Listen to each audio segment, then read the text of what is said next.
Hey folks, Matt from artoftheimage.com. Exciting day here at Art of the Image because we have the D3300 in from Nikon. The D3300 is their entry level camera for DSLRs, but it is quite feature packed, quite a camera for an entry level camera. Let's open it up without further ado. We'll do a little unboxing here. Software disk, some manuals. You've got your Nikon warranty card. We've got, there's the box. Standard fare for our boxes. We've got the nice bubble wrap protecting the camera. That's it there. And what comes in the other little box in here? We've got the strap. We've got batteries, charger, which actually is upstairs charging because I put it on the charger so we had full batteries. And we have a HDMI cord, RCA cords, which I don't think most people use anymore, but they still give them to you, so you can't fault them for that. It's free in the box. So we'll put these back in here, get it out of the way. The Nikon D3300. Now, by comparison, here's the Nikon D5500. So that's the two of them right there. Just wanted to show you what the size difference is. They're pretty close because the D3300 has, or the D5500, sorry, has shrunk quite a bit. So that's the two cameras side by side. Gives you an idea. You'll notice one of the big differences between the 55 and the 33 here is the 33 has a fixed screen. The D5500 has the beautiful rotating vari-angle LCD touchscreen. So anyways, there's just a little size difference of the 33 versus the 52. Let's put the lens. I have the 18 to 55 kit lens here. Let's put that on here just so you could see. There we go. So there's the two cameras. Very close in size now. The 5500 is quite a small camera. This is the 50 f1.8G on the 5500. We'll move the 55 back out of the way because we're focusing on the 33 today. So that's a 33 with the 18 to 55 kit lens, the VR kit lens. Nice build quality, very similar to the 5500. I would say the 5500 is just a touch more refined. Certainly much nicer LCD on the back. That alone, to me, is almost worth stepping up to the 55. But not a bad camera at all. We've got, for build quality, we've got the your ports here. This is a mic, and this is your remote. So even in their entry-level DSLR, Nikon's given us a mic jack, which is really nice for video.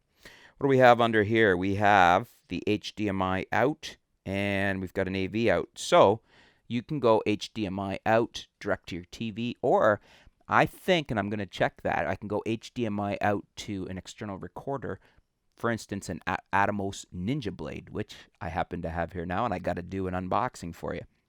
SD card slot on the side, single SD card slot.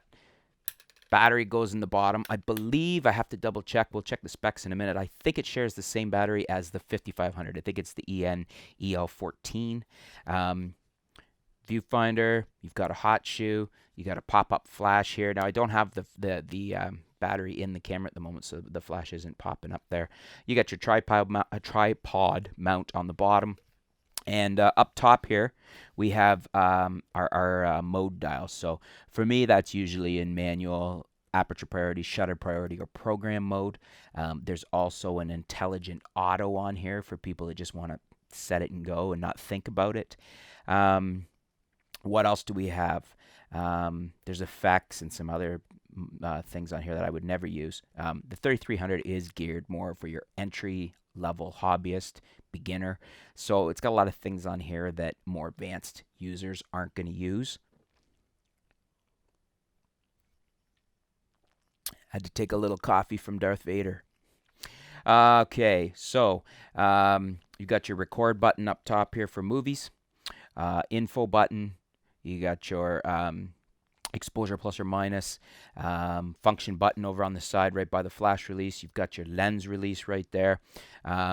Layout on the back is very familiar to a Nikon user. You know, you've got your playback menu, a plus and minus for zooming in on your photos. We've got an information button there, which brings you into an info screen. Live view button. You've got your kind of touch joypad controller. I forget what they call that button. I make up my own names as we go along. Okay, and then we have another function button here. This one is to set if you're on timer or it's your shooting mode. So if you're on single shot, if you're on multiple shot, if you're on timer, if you're on remote. You got your garbage button for reviewing things if you want to throw it to the trash. You got your AEL, AFL lock button, and then you got a command or mode, whatever you want to call it there, for flipping between your shutter speed and your aperture. So that is the 3300 in a nutshell.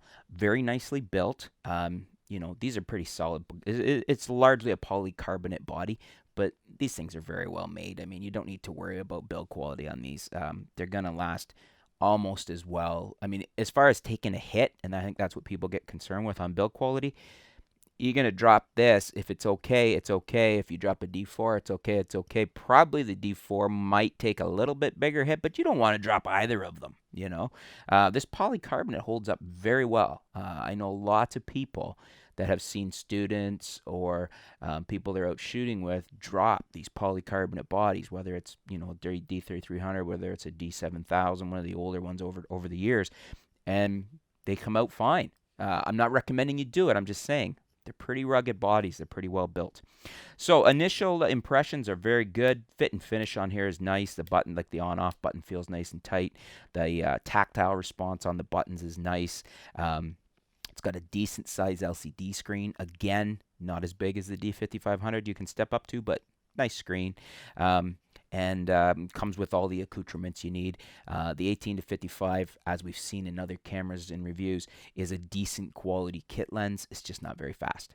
So, but it does give you the VR. It's a nice little kit lens. Stay tuned. We will be back soon with more on the D3300. We're going to put it through its paces. We're going to get the 85mm f1.8G on here, the 50mm f1.8G. We're going to do some shooting with different lenses. We'll give you a video tour of the camera. I'll see if I can even get into doing a setup guide for how to go through the menus and set it up for yourself. And for those of you that aren't sure what the specs are, let's quickly go through the specs here for you. I just happen to have them here. So the D3300 is a 24.2 megapixel DX APS-C sensor, which is very similar to the D5500 and D7200, although not the same. I think we're seeing a slight tweaking, a slightly different sensor because we're getting better results out of the higher end cameras, as you might expect.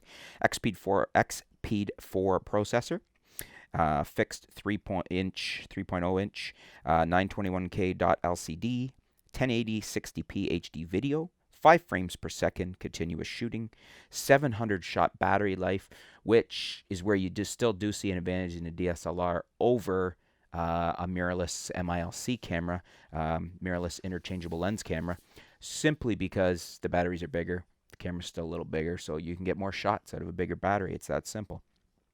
In comparison, basically the same sensor to the D3200, its predecessor. Very similar sensor to the 5300.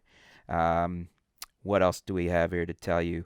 You can get optional Wi-Fi connectivity with the WU-1A mobile adapter. It's not included, but you can purchase that additionally. The weight is 460 grams, so that's down from 505 grams on the D3200. And it is also down from the D5300's 530 grams. I don't have the stat on the 50... Oh, wait, yes, I do. The 5500 is... Let's have a quick look. 5500 is 420 grams. So it's actually... That seems hard to believe, but it's actually lighter than the D3300. So that's kudos to Nikon. So there's a quick rundown of the specs on the 3300 for you, for those of you that weren't aware of those. And we'll be back soon with various reviews and tests with different lenses and whatnot. If you have any questions about the D3300, this little puppy right here, leave them below in the comments. I'll see if I can get them answered for you, and we'll be back soon. Thanks, folks.